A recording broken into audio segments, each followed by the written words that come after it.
எல்லாரும் சும்மா இருக்கையில் இந்த வீடியோவில் என்ன பார்த்துருக்கோன்னு பார்த்தீங்கன்னா, நேற்று காலையில் எங்கள் வீட்டில் ஏரக்கிழங்கு அவிச்சு தாளிச்சேன்னு சொன்ன பார்த்தியெல்லாம் அதுதான் எப்படி நறுக்கி எப்படி தாளிக்க இந்த வீடியோவில் பார்க்க போகிறீங்க.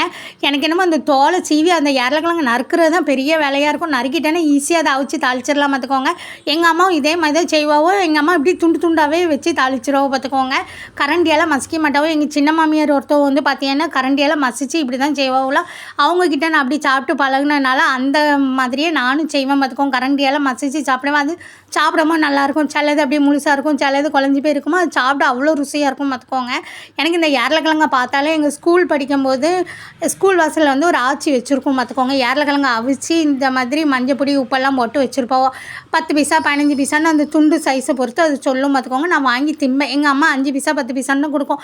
நானே அதை சேர்த்து வாங்கி நான் இந்த மாதிரி வாங்கி திம்ப மத்தியில் எங்கள் அண்ணன் ஸ்கூலில் பார்த்துட்டா வந்து எங்கள் அம்மா கிட்டே போட்டு கொடுத்துருவான்.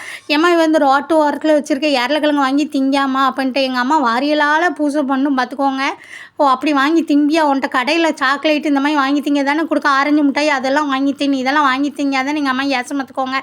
ஆனால் அந்த அடியை வாங்கினாலும் நான் திருந்த மாட்டேன். எப்போ அந்த கிளவி ஏரக்கிழங்கு வச்சாலும் நான் வாங்கி தின்றோம் பார்த்துக்கோங்க. எங்கள் சேனலை சப்ஸ்கிரைப் பண்ணுங்க மக்களே.